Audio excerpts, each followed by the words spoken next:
Today's episode has been brought to you by Schedulicity.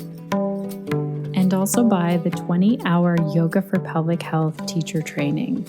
If you are looking for how to know all of the basics about core, pelvic health, the pelvis, hip pain, diastasis, pelvic organ prolapse, incontinence, all of the things that your yoga students might be dealing with and not talking about, and all of the information that most yoga teacher trainings don't cover about pelvic health, this training is one to look into. Visit pelvichealthprofessionals.com and you'll see it up at the top under our menu, and we'll also link to it in our show notes. Hello and welcome to the Connected Yoga Teacher Podcast. I'm your host, Shannon Crow. I use she, her pronouns, and a random fact about me.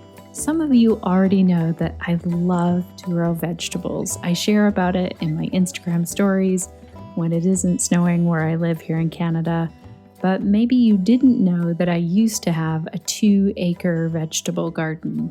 I learned to garden from my grandparents on my dad's side and loved being out in the garden all the time, looking at all of the things that were growing, the critters that were out there. And I was just really fascinated that you could put a seed in the ground and grow food. I then moved up north of even where I am now and learned to garden from another seasoned gardener. Grandma Jean is what I call her, and she's still an amazing friend of mine. She's almost 100 years old. And we just had a conversation last night. We were laughing so much about the gardening stories that we have. For example, horseradish used to come up like a wild weed all through the lawn and all through the garden. And we were trying so hard to get rid of it. And a friend of mine told me this week that she actually bought horseradish and paid $10 for 3 small pieces of the horseradish root. And Grandma Jean and I were busting out laughing, thinking, oh my gosh, of all the times we just pulled it out like a weed and it was growing everywhere. And we were saying it's probably still growing very well in that garden now. If you're wanting to follow along with my gardening journey, I post about it on Instagram, and I actually did a tour the other day of my garden through photos, and you can find that. I did a garden highlight, and if you scroll on forward to 2021 garden tour, you'll see all of the 29 boxes of vegetables now. That's my hobby part of things, but I'm also a mom of 3, a yoga teacher, podcaster, and founder of Pelvic Health Professionals. And this podcast was created for you so that each and every week you can simply have a listen and be connected to the information and inspiration that will support you, because you are working hard as not only a yoga teacher, but also a business owner. So we are now 18 months into this pandemic together. And while things are going, quote unquote, back to normal in some places, other parts of the world are still in varying stages of lockdown or spikes in COVID cases. And really, whether you're teaching yoga classes in person or not right now, it's quite likely that online yoga classes and yoga teacher trainings are going to be sticking around for a long while to come, maybe even forever. And one of the things yoga teachers have reached out to me about is teaching online and asking about how we can make that time online feel more personalized, more connected. How can we connect with those students and feel like we're still doing the important work of building a community? That is why I am so excited that we get to dig into this topic today. I have invited Arundhati Baitmangalkar to share some of her insights about how to personalize yoga classes on Zoom, and specifically to talk about creating that connection with our yoga students that are coming to class or with our students that are coming to our yoga teacher trainings. Arundhati shares some really simple things that you can do in each session with students to feel like you have this personalized class, like using their names and asking questions. She also shares some tips about getting your yoga teacher training online and how to create the best experience possible for your yoga teacher training students. If you are teaching any kind of yoga class online, This podcast is full of useful information on how to give your students a personalized experience, even on Zoom. Speaking of Zoom, I have a comment that I wanted to share that was posted in the Connected Yoga Teacher group by Melanie St. John Howe. Thank you so much for taking the time to do this, Melanie, and also for giving us permission to share it. Melanie said, appreciation post. This evening, I had a 2-hour Zoom dinner date with a friend, and I shared with her some aspects of my yoga journey. She's a fellow PhD student and has been to a few of my yoga classes. When I was talking about yoga, I said to her how amazing it was in terms of you are always learning. I shared that I don't believe anyone can know all there is to know about yoga in one lifetime. I completely agree, Melanie. How when I went to yoga teacher training, it was like a door had been opened to this wonderful world. She, like most people, myself included, hadn't realized how big the community is, how there's always new information and resources coming out, different schools of thought and beliefs, even within our community. An hour ago, I settled down for a long night of uni work and listened to episode 74 about the 8 limbs, followed with episode 75 where Shannon said, I felt like I'd been dropped into the wilderness when referring to beginning training, and I totally relate. Well, it may be a wilderness, but I'm not scared of it because of all of you amazing people who share your experiences, answer and ask questions, continue to be students yourselves, and of course, Shannon for creating such a community. Feeling full of gratitude right now. Thank you, everyone.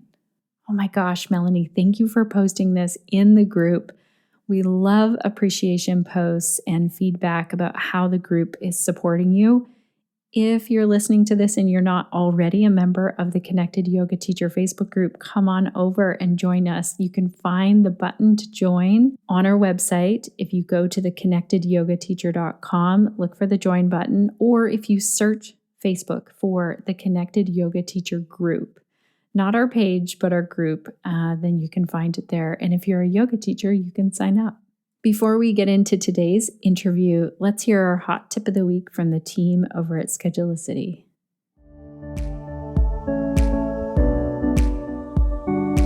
Hello, Connected Yoga Teachers. This is Katie with the Schedulicity Hot Tip of the Week. When you create an online yoga studio, you make space for a virtual community that can grow beyond the confines of any room. Managing your clients and getting paid can be the trickiest part of existing online. Remove the guesswork with Schedulicity and make enrollment, communication, and collecting payment as easy as taking a deep, cleansing breath.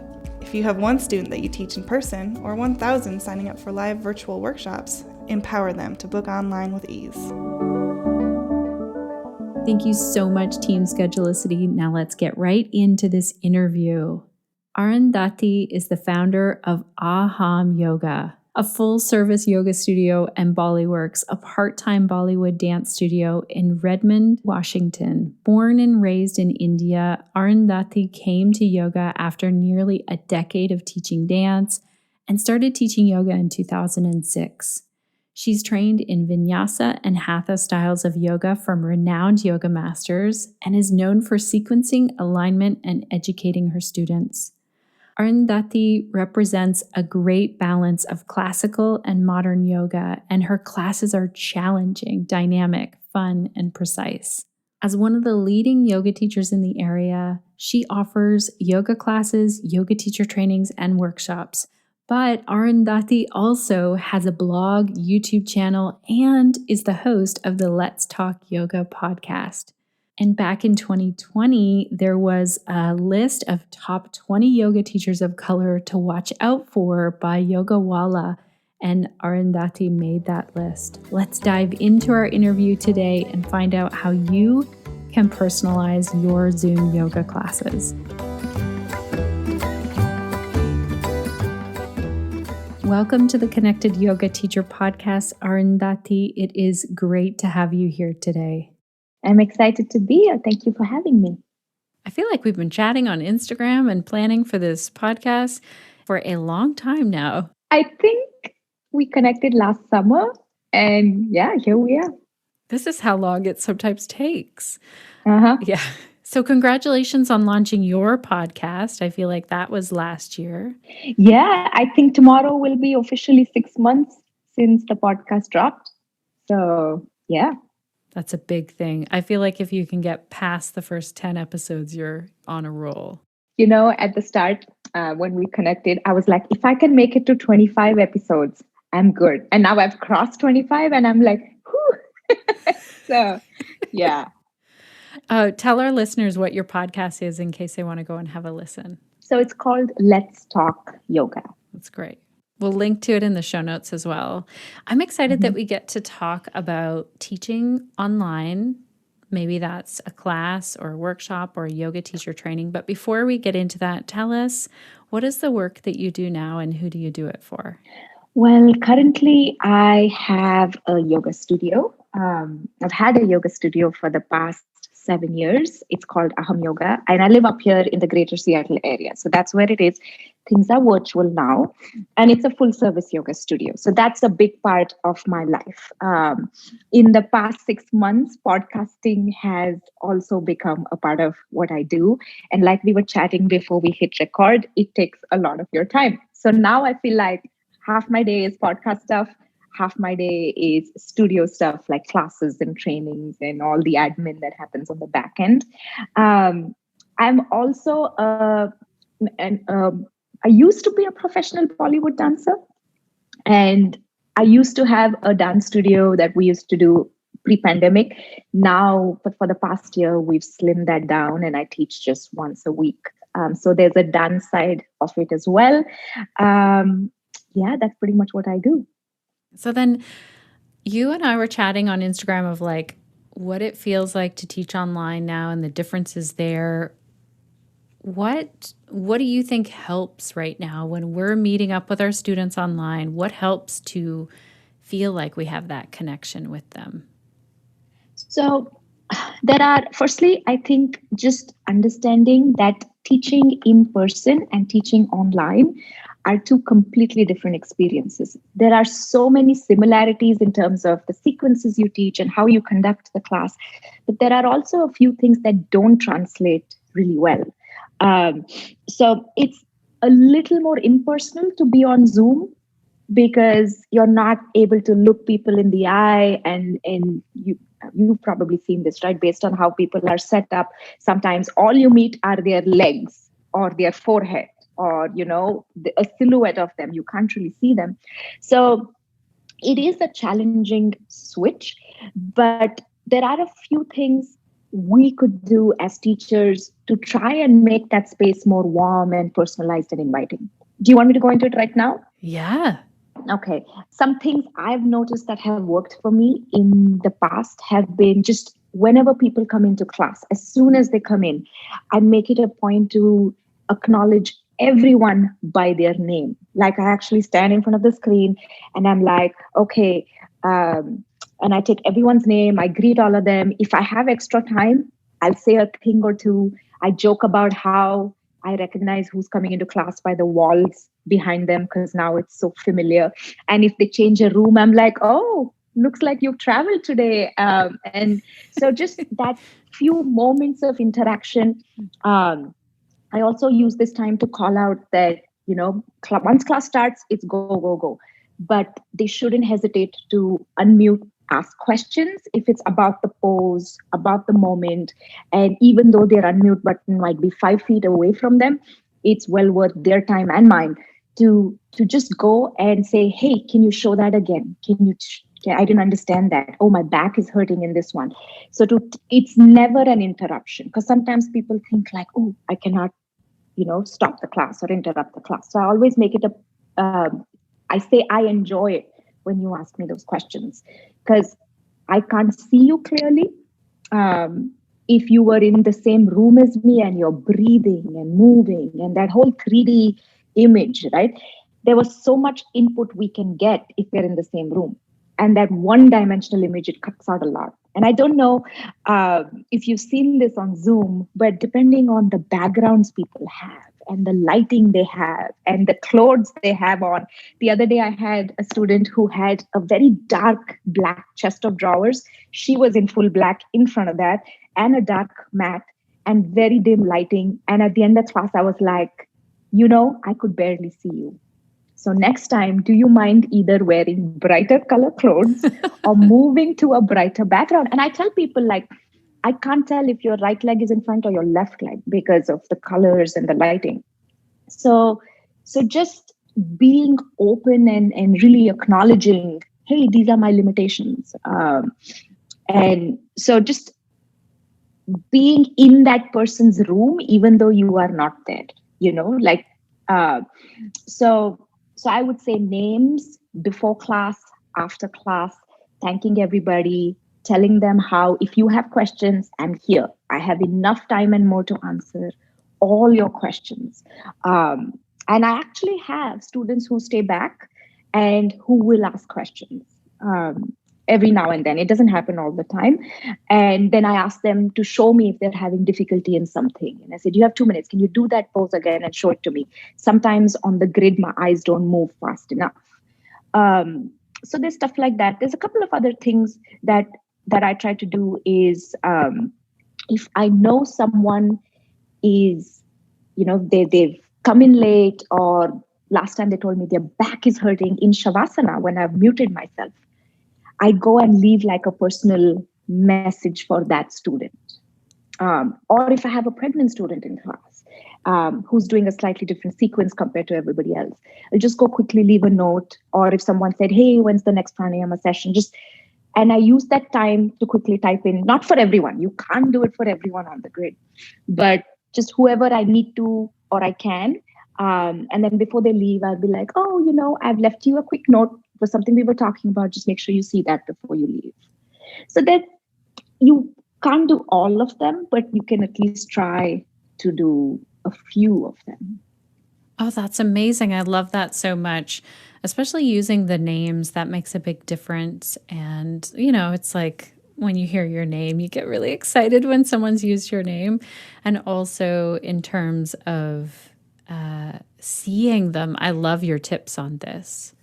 So on the topic of looking at our yoga students who are there on Zoom, okay, so here are the things I hear from yoga teachers. It sounds like you somehow either all of your students want to share their video or you've encouraged them to, because some teachers will say, all of my students are just a black screen. They've shut their video off.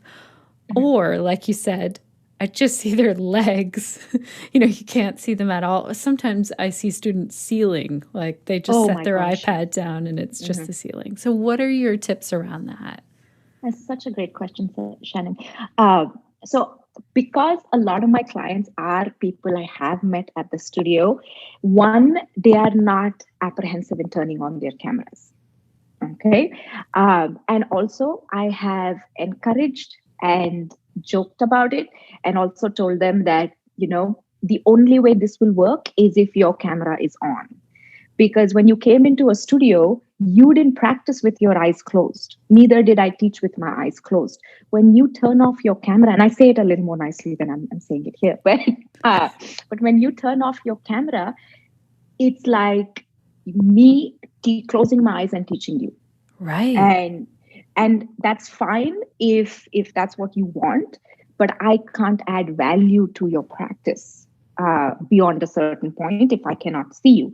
And I joke about, it's okay if you're in your pajamas practicing. Nobody other than me is really looking at you. And if I could wear my pajamas and teach, I would. So just making that, like breaking the ice a little bit. And then sometimes people are like, oh, I don't have the space. I don't know how to angle my camera. I'm like, I will teach you all of that. You just set yourself up and I will get you to angle it in a way where I can see you. And sometimes I tell people like, hey, I can see more of your floor. Can you move it up? So I would say 99 to 100% of my students turn their cameras on. Week 1 and week 2 last March was a little more like, should I turn my camera on? But now in my communication with students beforehand, where the email goes out, I just say, turn on your camera. We'll help you set yourself up. It would be great for us to see you. You'll be on mute, but if we can see you, we can teach you. Right. Kind of set up. So the expectation is your camera will be on. And if people come into trainings, more so the camera is always on. We don't really care about whatever else is around you or who's around you. We keep the cameras on. Yeah. I've not had an issue with this, to be honest, in terms of cameras off. Occasionally, one or two people will have their cameras off. On those moments, here's something I've done in the past. I make it an extra, like I emphasize personalized adjustments and suggestions, more so if I notice a couple of cameras are off. Right. So then they actually see value of leaving their cameras on. And I joke sometimes saying, I hope you're moving. I know your camera's off. You might be sitting on your couch and watching us practice. And watching us practice is giving you really nothing. So just it's not a formal space. It's fun. It's inviting. Nobody cares if you're in your pajamas, if you're in your bathroom practicing. It's just us being together, just like we would be in a studio. This is so nice. I also heard in that thread that you do give people the choice. That's the one thing I've heard from multiple teachers is some people, it just feels so much better to practice and turn the camera off. And I love that the choice is there, but then they can see the value of those individualized pieces that we can give. Now, here's something I've been struggling with personally this week. I'm leading a yoga teacher training that's just about to wrap up. It's a 20-hour yoga for pelvic health training online. This is the first time I've ever done it through Zoom. I usually always do it. Well, it's always been in person up to this point. And we do this part where we work with partners and we feel this one group of muscles along the back. And I'm like, oh, we can't do that now. We could ask for someone to invite a friend over, but even right now where I live, we have restrictions where that's illegal. So I'm like, I can't do that. And there's another one where like a partner puts the ball on the back and we do different workshop-y things. How are you finding, because I know you're teaching yoga teacher training, like how are you finding some workarounds for those times? Oh, yeah. I mean, teacher trainings is a whole beast by itself, right? Online, in person. Last year, we were able to open for us to teach in studio. So 200-hour, I come from, the thought process of 200 hours have to be more in person. Your introductory teacher training needs to be in person because that's where you can have so much impact and influence on a new teacher. And they need to see real bodies moving in real time and in space. So last year I got to teach 80% of the training in person before we were shut down again, like a small group, social distancing, everyone sat in their grids with their masks on, no one went near anybody. It was different, but we got to do it in person. But the last couple of weeks, we moved it online. And it is a different experience. But the things I like to do with teacher trainees online and even students is firstly tell them that there is, again, a difference in how we can perceive them as lead trainers, right? So they've got to have, firstly, simple things like good lighting. If that means they sit next to a window or they bring in all the lights they have and put them around their mat, that's the one thing they've got to do. And facilitate as much of light. And then if they have a second camera, to turn that on. So you have two angles.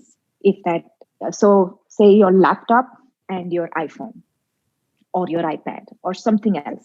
So you have a front view and maybe a diagonal view or a side view, depending on what we're doing. And then you work from there.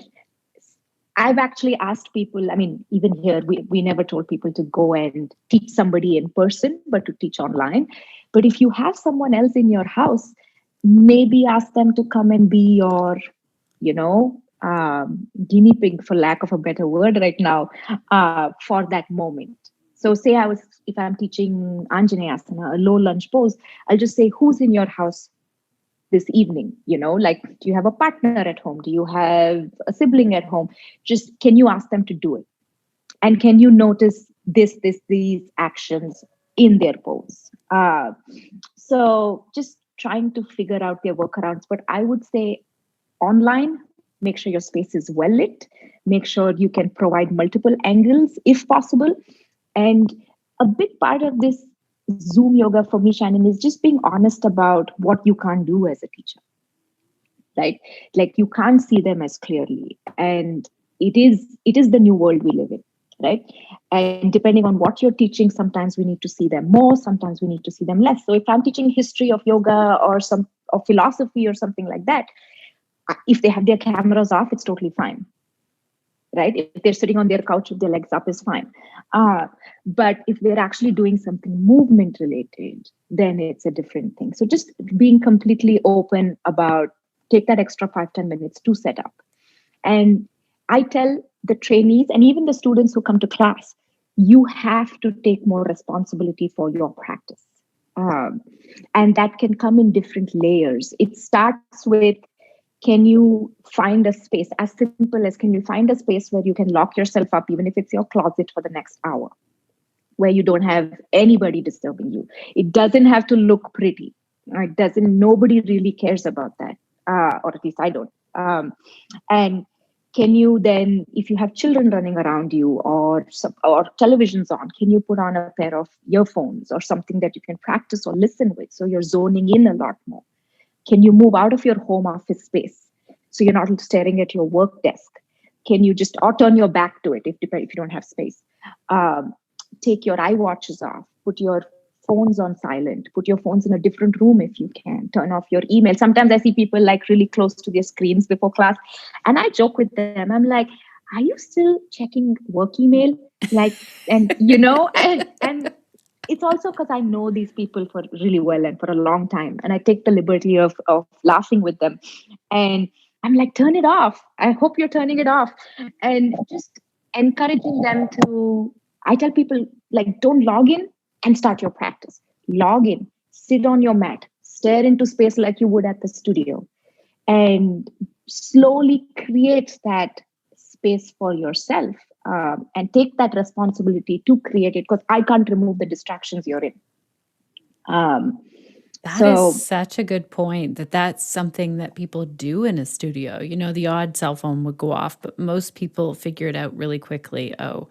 Phone's off, like all of my stuff sits over by the side, and it's just space to practice. Oh, that is something. You just made me like really miss that for a moment, of that, like, just the time where you lay waiting for the class to start. I did this literally this Monday. Usually I practice in the mornings, and I come in, and if I'm following an online class, I make sure I log in, and I'm go straight from login, mat, boom, start moving. But I've been telling my students to take that space, that pause, even after class. I'm like, can you just sit there for the next minute and just be? Like, just slump and just sit and just observe, notice, before you run back into the world. I'm not saying don't go back. You will have to go back. But can you give yourself a breath, 3 breaths, maybe a minute? Can you just sit there for 30 seconds and then go back? And that pause, we can incorporate that into other aspects of our life too. And just, I've noticed reminding people has tremendous impact, because we just forget we're on that go next thing. So yeah. And I also tell people to linger in Shavasana for as long as they can. Because if they're not going to give themselves that pause, then try and do that in Shavasana. Right. Oh, that's fantastic. One thing that I do really love right now is breakout rooms in Zoom.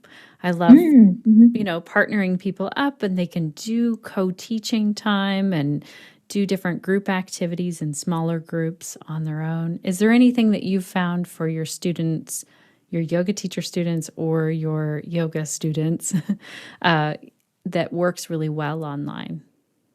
So breakout rooms are a must for teacher trainings. I feel like when we went online last year, and the new teacher training is not yet started for this year, the one that's designed to be online, we leverage the breakout room features heavily. So anytime we do something, we send people into a breakout room and they'd practice it. They'd come back with questions. I'd pop into the breakout rooms. So I think there's more value for breakout rooms in trainings. As long as we as people who lead these trainings, it's structured. And they've actually gotten like a clear list of, once you get into the breakout room, this is how much time you have. Each person gets this much time. Make sure you discuss or go over A, B, and C. And you tell them if they need help or assistance, how they can get you into the breakout room.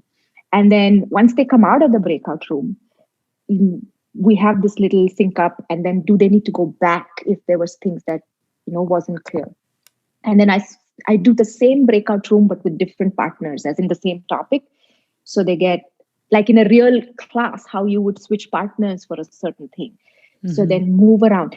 I think when we plan these trainings, we have to keep extra time for those breakout rooms, because I feel like that's where you really get your hands-on experience in a virtual world. So I've used them more for trainings. I haven't used them in a group class as much. But if I do have, say, past teacher trainees in class, then I'd be like, oh, if you have 5 minutes, just stay back and we'll catch up if I haven't seen them in a while. And then they'll all stay back. And then it's a fun little breakout room without us going into the breakout room.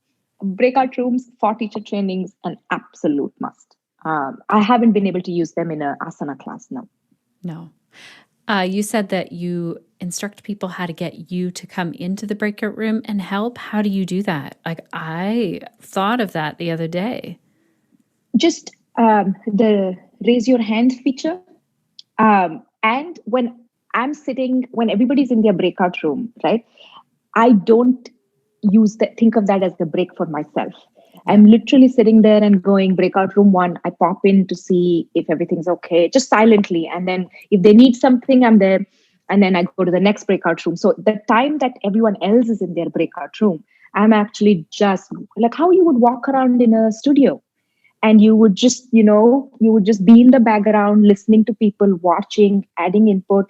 You just do that virtually. So you go from one breakout room to the other silently. So you're not interrupting their flow. But at the same time, if they're stuck, they'll see you and they'll be like, hey, this is where we're stuck. I also tell them that I will be in and out of your breakout rooms. I'm not there to disturb you. But if you need me, I'm there. Right. And then can you see the raised hand feature if someone raises their hand while they're in the breakout room? I believe you can. Yeah. I believe you can. Yeah. I love that you go in. It's been a while since I've used it. Yeah. It's so nice that you go into the room. And also, I think it's really important that you tell them that you, otherwise it'd be like, poof, you just show up and they're not expecting it. I think that's great. Yeah. And for sometimes it's distracting for them to see me in the group, but I tell them I'll be 30 seconds. I'll be going through every group. If you need me, I can linger longer. And I just think that's the way you virtually handhold. Because you would do it in a studio. You would walk around in those groups silently, or you'd sit in one corner and you'd watch all of them practice or share or something. So this is how we do it virtually. And it's worked really well. I'm really excited to leverage breakout rooms more in my upcoming trainings because I think it's really fun. And it builds community. Great. Yeah. As well, right? Because they can't really talk to each other in their looking at, the lead trainer sharing most of the time. So these breakout rooms are actually fun. Yeah. Yeah. I know this teacher training, they have loved the breakout rooms. And so I'm going to use this and tell them, because we have this one thing coming up where I know that there will be a lot of questions. One other thing that I noticed worked really well, and you're more than welcome to use this. The reason why it worked so well is because every yoga teacher is on Zoom now. Maybe I shouldn't say every yoga teacher, but most people know how to use Zoom now. And everyone who's coming and attending the training by weekend 2, I thought, you know what, when we go and create this flow, let's put it all together. And they did this hour-long flow and it was seamless. They were unmuting themselves, teaching their part, muting themselves. We had the order there. I was actually quite blown away because it was so so nice to practice all together. I think we adapt very quickly to these things, but as teacher trainers or even just people who like teaching a class, I think it's so important to remind people what is that flow. Just like, hey, this is what we're going to do. We're going to have breakout rooms, mute, unmute, position your cameras, just giving them that overview. The first 2-3 times you do it, then you literally can do weeks and months of training and people will know what to do. So I think it's really powerful. Yeah. Yeah, for sure. The other thing I did with that group is I didn't tell them they would be teaching to the entire group. I waited. They went off in their groups and they created this like little quarter of a flow. And then I said, okay, in 5 minutes we'll come back and we'll stitch the whole thing together. And they were like, thank goodness you didn't tell us that. I was like, don't overthink it. And everyone said it was just so nice to hear everyone's voice, their teaching voice. Absolutely. Is there anything else that you could think of that has added to, or have you had comments from students about Zoom classes? Like one thing I'm hearing is some teachers are saying like, oh, my classes are dropping a little bit. I wonder if people are just tired of being on screens and on Zoom. So there are two sides to this, right? I've had clients at the studio who I've met, Shannon, like 4 days a week for years on end, if not more. They haven't come online. Okay, it's been a year since I've seen some of them. And when I write to them, they're like, Aru, to be honest, I'm 10 hours in Zoom meetings and I do not want to take my yoga onto Zoom. And there's nothing we can do about it other than, hey, I miss you. Yoga is still great on Zoom or off Zoom. Whenever you're ready, we're here. On the other hand, I have found that we've hit a whole new bunch of customers who would have never come to the studio because they have young children or the commute was too much. So I would say where I've lost a few customers from who I knew in studio, I've also gained a whole bunch of people who are like, I would have never come to you if you were not online. Right? So I've just started to now there's nothing I can do about people who do not want to come on Zoom. And making my peace with that, just encouraging them, telling them all the reasons why Zoom yoga is great. And then if they still cannot make it, then there's nothing I can do. Instead, I'm focusing all my time and energy on the ones who are showing up and telling them that, okay, this is what we're doing today. And when you come back on Wednesday for this class again, this is where we will be. So I'm trying to see how I can get whoever shows up to come more consistently, but I'm not putting as much energy to bring people or to convince people who are not willing to embrace Zoom yoga anymore. Right. And so I just feel like it's exhausting for me to constantly be like, come back. It's a good medium. Instead, I'm like, okay, these are the people in front of me. How can I really serve them to make them just be repeat paying customers on Zoom for as long as I can possibly have them? So it's not a direct answer to your question, just not spending time on people who are not coming to Zoom. I've tried. And these are people who I knew for years, try to get them back. And then I'm like, I can't convince you. Right. So I just moved on. Yeah, it makes so much sense when you think if someone's on Zoom meetings all day where they're just like, that's why. So I think that's a great reminder to not take it personally, and to send them that email that says, I miss you and I'm excited to see you back in person. And then, like you said, we can have students from all around the world join us now in our yoga classes. That's exciting. Yeah. Also, I just wanted to highlight what you had said, that you kind of build this excitement for the next class. Like you're talking about it as this plan. That's great. I always tell the old students, I miss you. I can't wait to see you. Maybe I'll see you at some point in 2021. I hope your hamstrings are doing good. just whatever I remember from your practice. I hope you're stretching your hamstrings. I hope you're doing your own practice. But I've just found it to be better for my energy and my sanity to just focus on who's there. There's something I tried last year, which actually worked really well for me. I had at the start of the week, I would announce the themes for each class. So we would literally put out I stopped it now because after a point, there were too many different things to juggle. But when we were trying to get people to switch to Zoom yoga, and there was this time when everybody was like, I'm not sure if it's for me or not. We would put out the most exciting class titles that we knew would bring people in. And I'm referring specifically to asana classes at this point. I would be like, build up to Bakasana, or highway to headstand, and playful funky vinyasa or funky flow, and happy hips, and different things just to get people excited. And we would release that at the start of the week, and then people would show up knowing what they were going to do, like, today's all things core, today's all things pranayama.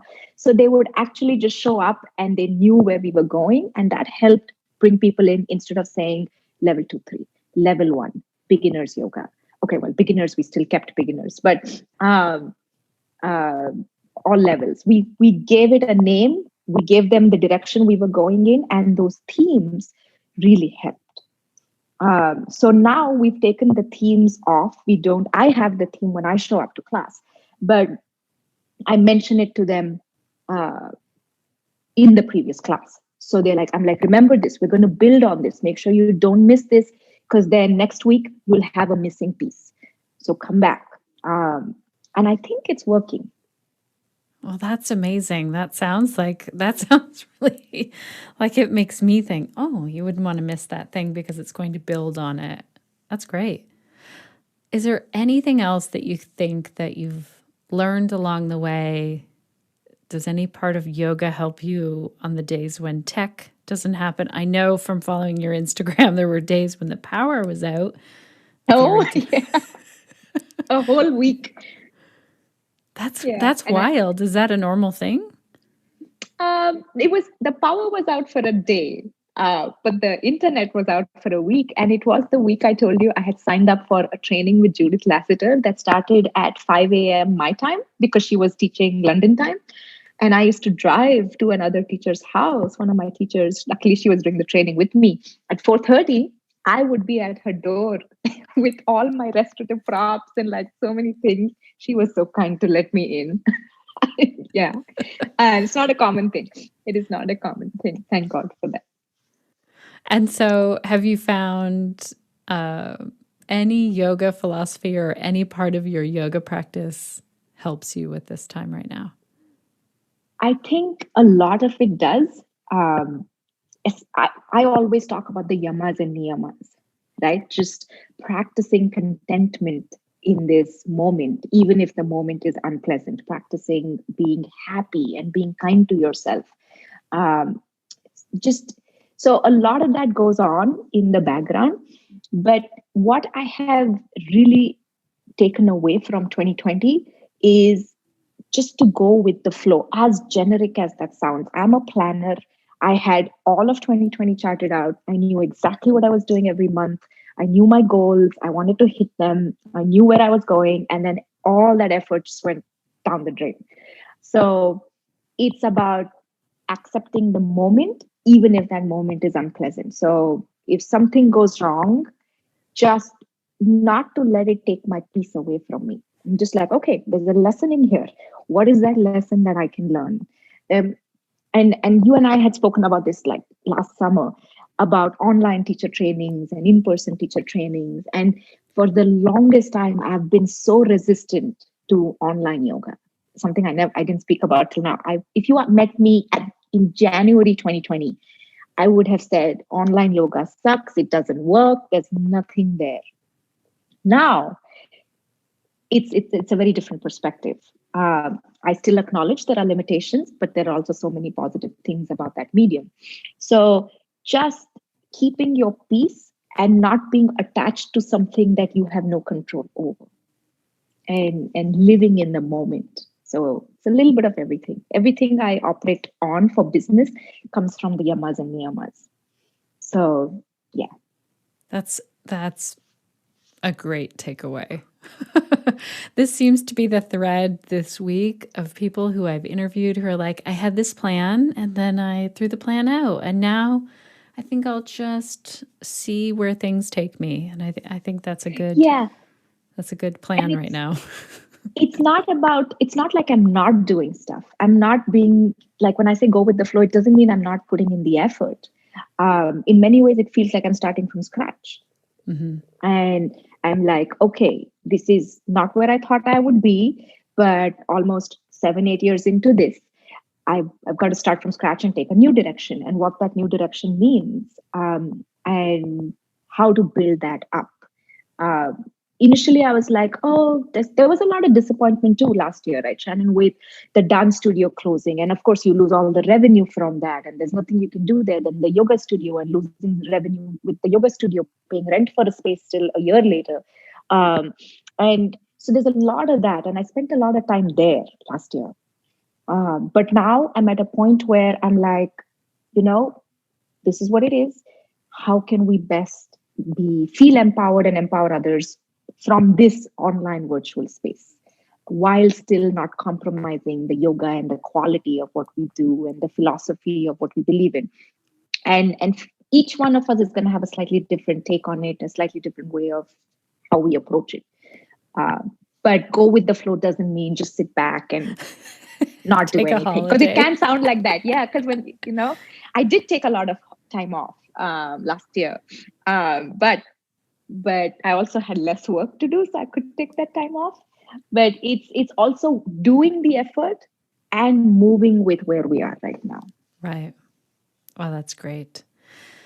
If our listeners want to sign up for a class with you or a yoga teacher training, what website should they go to?